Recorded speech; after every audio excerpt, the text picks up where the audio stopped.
Hello and welcome back to the second episode of the Creative Meetups podcast.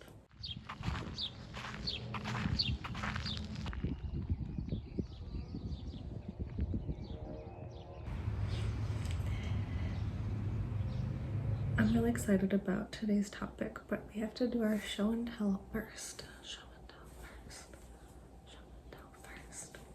So drop in the comments what you've been working on, new creative discoveries, new hacks for your process, or just something that you want to share. I have a very exciting show and tell item, which is my squirt gun. Hopefully I don't get demonetized for this. Not that these videos make me any money yet.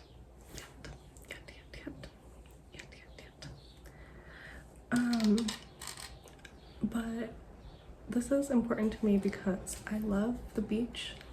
I love boating. I love all things being by the water, being by the lake.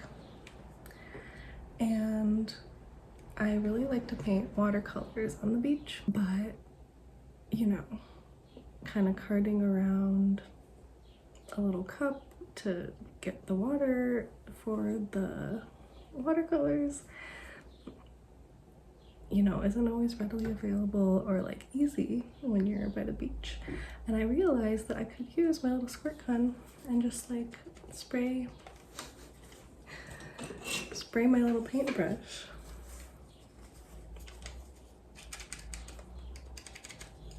to get it wet to do my watercolors. So this is my new squirt gun because I don't know where my one from last summer went, but this is a power shot, and it's got this part holds water and this part holds water.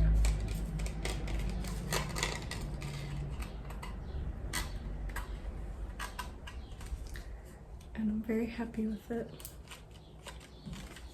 I also love squirt guns because when you get too hot and you don't want to like go in the water, you can just spray yourself, squirt your legs, squirt your friends.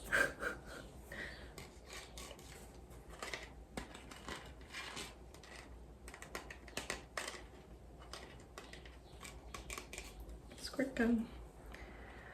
So let's do a little check-in on whether we did the accountability things we were gonna do last time. Accountability things. So in the last episode, I said I was going to film and post my ukulele teacher roleplay, which I did. That is up. And I even leveled it up a bit. I wanted to like use a ukulele chord sheet, and I felt I should design my own. So I designed my own, which is that, and then I drew this thing. And so there were a couple other creative projects within that larger creative project. So that one's done. So leave a comment if you completed your project from last time. Each creative meetup, we kind of say what we want to have done by the next creative meetup as a way to hold one another accountable. Okay? All right, so the topic for today's creative meetup is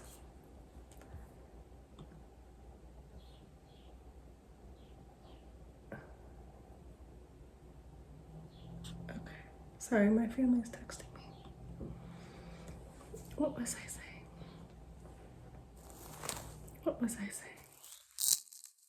That's kind of nice. That's kind of a nice trick.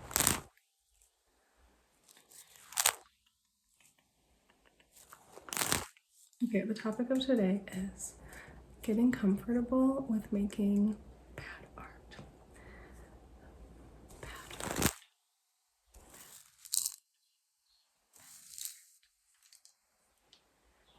You have to make a lot of bad art to make good art, which kind of goes without saying, but I think we put a lot of pressure on ourselves as artists for everything that like comes out of us to be great, like right off the bat, but to become a better drawer, painter, ASM artist, whatever it is. And I'm not saying I'm an amazing ASM artist, and I'm sure a lot of my videos that I'm putting out are like quote unquote bad, but I don't really believe that's true because I think they're good. And I've been editing videos on YouTube for a long time, so anyway, getting comfortable with making bad art. So I want you all to journal like what you would rate your comfortability level with making bad art from a 1 to a 10. 10's like super comfortable, you don't care, you can just make bad art and not feel bad or differently about yourself, and you can even do it in public and you're no ego, whatever.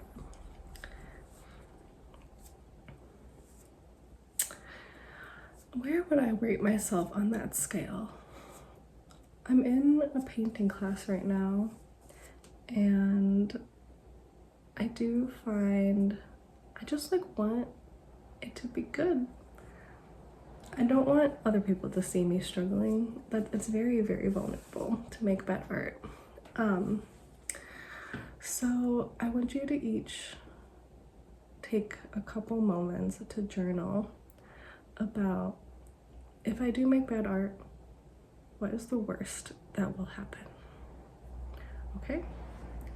So let's all write in our journals, what's the worst that will happen if I make bad art and someone sees it?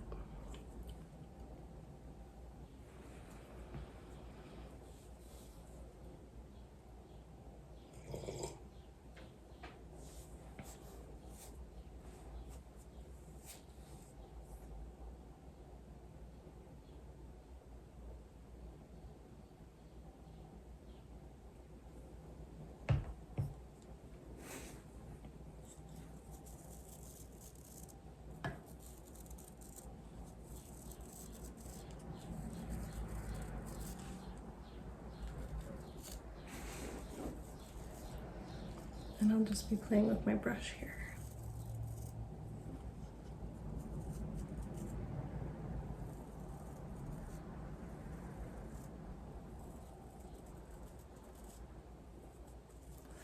So for me, what comes to mind is that my friends won't think I'm a good artist, and they'll think of me differently. But the thing is, my friends have all seen the height of my art, like the best that I can do with my store, with music videos I've edited for my friends. So if they see me sketching out and about, practicing, doing like my warm-ups for the day even, I don't think that's gonna I don't think that's gonna change their opinion of me as an artist. I think that they'll just be like, that one wasn't a hit. That one wasn't one that was good. And I just like love my friends, and I think they're so amazing, and I kind of think everything they make is awesome just because they did it. Just because, like, wow, you made something. You tried to make something and you wanted to show me.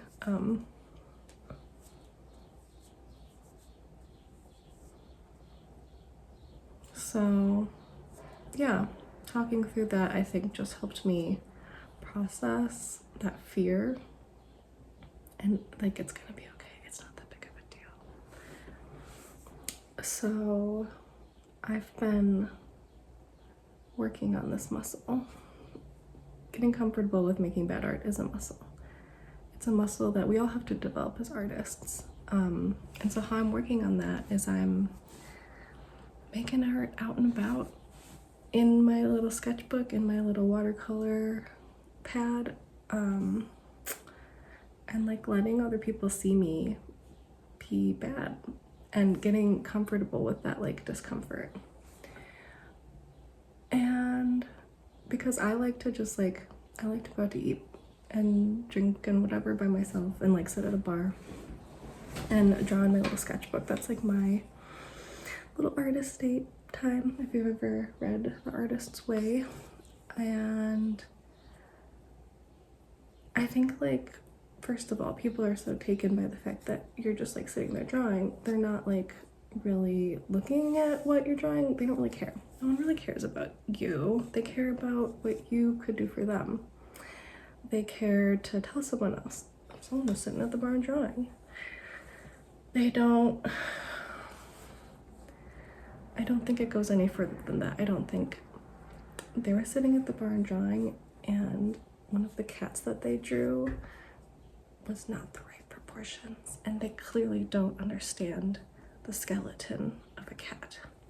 I don't think that that happens. I don't think that they're doing that. So yeah, I've just been doing my little practices in front of people and recognizing that like nothing bad is gonna happen.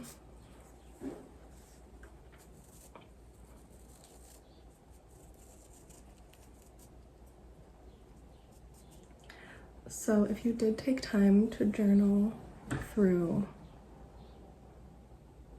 what the worst thing that's gonna happen if you make bad art,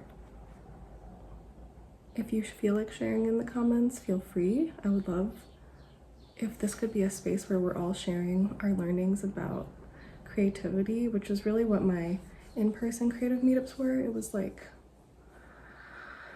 I think like what interests me the most about this and those meetups was like the creative process and like different unlocks that we've discovered. Less so about like specifically what we're making, though that's really fun, and it's really fun to share a squirt gun with you all as like a new creative tool. But yeah, it's like the act of creating that is the most interesting thing to me.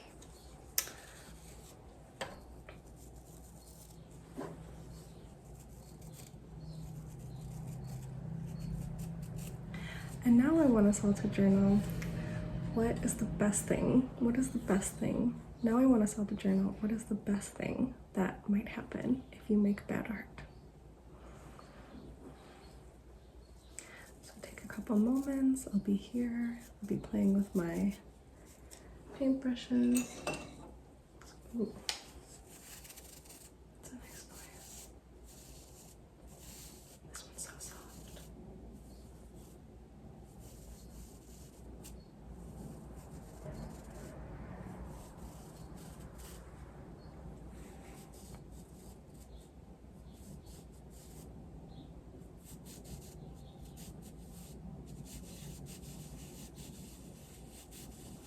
To clean off our brushes in class, we put soap in our palm and then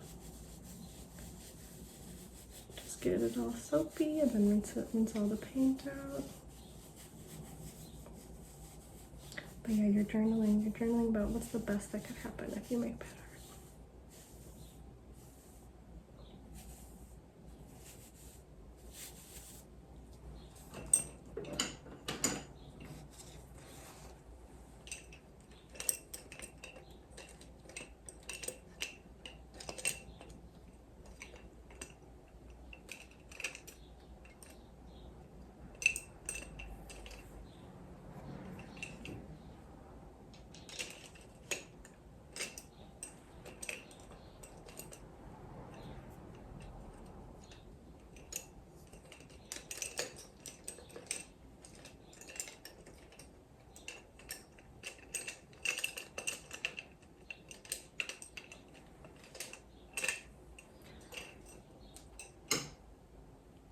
Okay, a couple of things came to mind for me.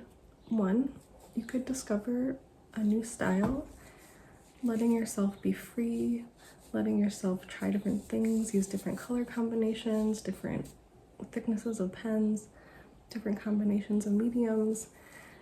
You could discover an all new style that becomes your style for however long period of years, forever. And if you didn't make bad art, I mean, there's no shoulds here. There's no like threat or fear, but maybe the bad art helps unlock that. That would be the best thing, and the best things that could happen. Another thing that could happen, and I was thinking about me and my practice of sitting in a restaurant and drawing, and that could give someone else the freedom of doing that too. So that's a positive thing that could happen. Yeah, helping others get comfy with making bad art, and just there being more artists in the world, more people exploring their creativity and feeling fulfilled in that way. Okay. And then the final thing I thought of is just getting that practice in that you need to get to go where you're going. Like, I don't think art is supposed to be easy. I think there's the old adage that anything worth having takes effort. Okay, we have come to the end of our meetup, and so the final thing is accountability for next time. What are we going to work on? I have multiple projects in the works, and so I really just need to get going on all of them. But let's pick something specific. I have a couple videos I want to edit, like for Instagram. For here, I need to do my monthly triggers assortment, monthly favorites video.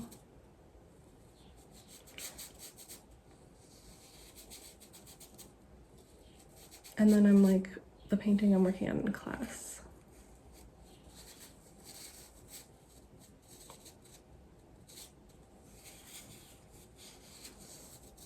Yeah, I can't pick one that needs to be done. I just need to work. I just really need to work on all of those. So we'll check in next time. Thank you so much for coming to my podcast, coming to my creative meetup. I'm excited to hear what you all are working on, and I'll see you in the next one. Good night. Sleep tight. Good night. Good night. Good night. Good night. Good night. Good night. Good night. Good night. Good night. Good night. That is so nice. Good night. Good night. This video is brought to you by Fulfilled. Fulfilled is a curated vintage store and sustainable style destination in Woodstock, Illinois.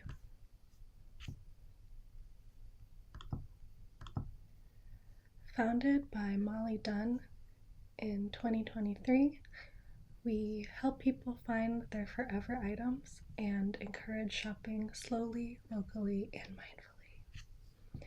Something we've been doing a lot of lately is helping people find specific things they're on the hunt for.